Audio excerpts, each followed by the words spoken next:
মেহেরপুরের গাংনীতে দুই মোটরসাইকেলের মুখোমুখি সংঘর্ষে রাকেশ আহমেদ নামের একজন নিহত হয়েছে। এ ঘটনায় আহত হয়েছে দুইজন। রোববার সকালে উপজেলার বামন্দি বাস স্ট্যান্ডে এ ঘটনা ঘটে। রাকেশ আহমেদ উপজেলার তেরাইল গ্রামের মোহাম্মদ কামিরুল ইসলামের ছেলে। সে স্থানীয় বামন্দি নিশিপুর স্কুল অ্যান্ড কলেজের 10ম শ্রেণীর ছাত্র।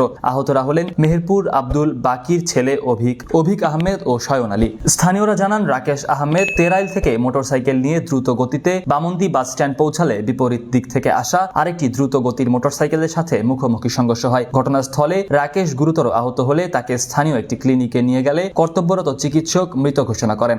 আহত শয়নের অবস্থা আশঙ্কাজনক হওয়ায় তাকে কুষ্টিয়া মেডিকেল কলেজ হাসপাতালে রেফার করেন। আহত স্থানীয় হাসপাতালে চিকিৎসা নিচ্ছেন। প্রত্যক্ষদর্শী হাশেম আলী বলেন, দুটি মোটরসাইকেল বামন্দি বাস স্ট্যান্ডে পৌঁছালে মুখোমুখি সংঘর্ষ হয়। আহতদের উদ্ধার করে স্থানীয় হাসপাতালে নিলে কর্তব্যরত চিকিৎসক একজনকে মৃত ঘোষণা করেন। অন্যদের অবস্থা আশঙ্কাজনক হওয়ায় তাদের কুষ্টিয়া মেডিকেল কলেজ হাসপাতালে রেফার করেন।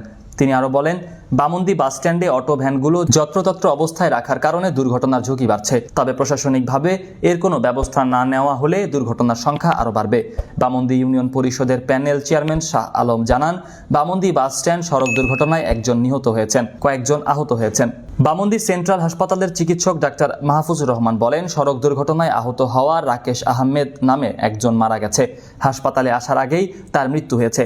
আহত একজনকে কুষ্টিয়া মেডিকেল হাসপাতালে রেফার করা হয়েছে।